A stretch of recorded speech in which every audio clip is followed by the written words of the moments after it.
জাতীয় জীৱনৰ বাবে এটা মহতো মহিয়ান দিন। অহাকালি লাচিত বৰফুকনৰ 402তম জন্ম দিৱস। আমি সকলোৱে মনত পেলাম আকৌ এবাৰ কি ধৰণে আমি লাচিত বৰফুকনৰ 400তম জন্ম জয়ন্তী অতি সুন্দৰভাৱে পালন কৰিছিলোঁ আৰু সমগ্ৰ দেশতে লাচিতৰ সাহস শৌৰ্যক আমি বিতৰণ কৰিবলৈ অসমৰ বুকুৰ পৰা ভাৰতবৰ্ষৰ বহল বুকুলৈ লৈ যাবলৈ সক্ষম হৈছিলোঁ।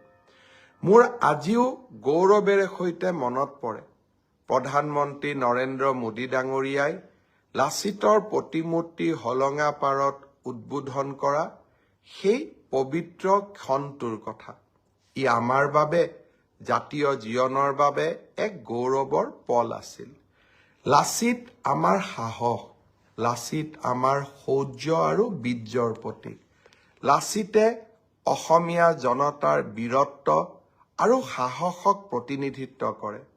অহাকালি দিনটো পুনৰ এবাৰ মই অসমবাসী ৰাইজক লাচিত বৰফুকনৰ প্ৰতি শ্ৰদ্ধাঞ্জলি আগবঢ়াবলৈ আহ্বান জনাম আৰু যিসকলে পাৰে নিজৰ ফেচবুকত বা নিজৰ টুইটাৰ বা নিজৰ হোৱাটছআপত অহাকালি প্ৰফাইল পিকচাৰত লাচিত বৰফুকনৰ প্ৰফাইল পিকচাৰ ৰাখিব পাৰি নেকি তাৰ বিষয়ে চিন্তা চৰ্চা কৰিবলৈ মই সকলোকে আহ্বান জনালোঁ।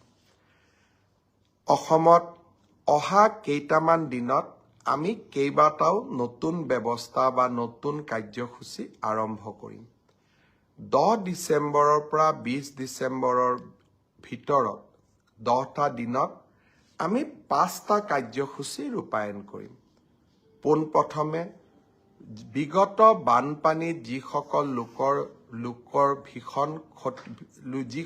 লোক ভীষণভাৱে ক্ষতিগ্ৰস্ত হৈছিল তেওঁলোকক আমি সাহায্যসমূহ বিতৰণ কৰিম।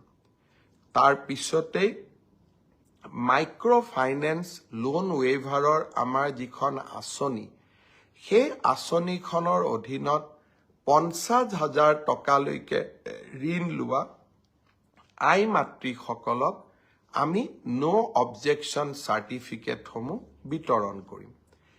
এই সময়ছোৱাৰ ভিতৰতে হাইস্কুল শিক্ষান্ত পৰীক্ষাত ডিষ্টিংশ্যন সৈতে পাছ কৰা ছাত্ৰ ছাত্ৰীসকলক আনন্দৰাম বৰুৱা বঁটা আমি প্ৰদান কৰিম।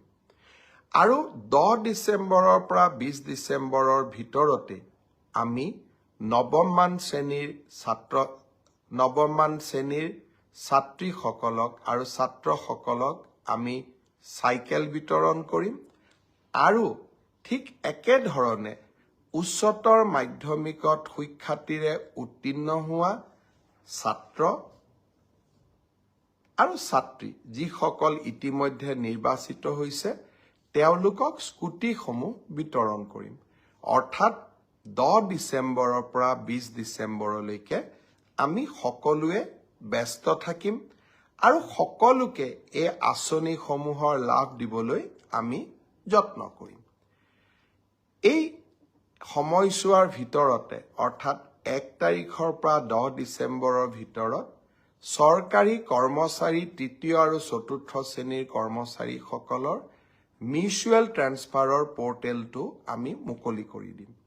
এতিয়া কামৰ সময়, নিৰ্বাচনৰ সময় আমি পাৰ কৰিলোঁ আৰু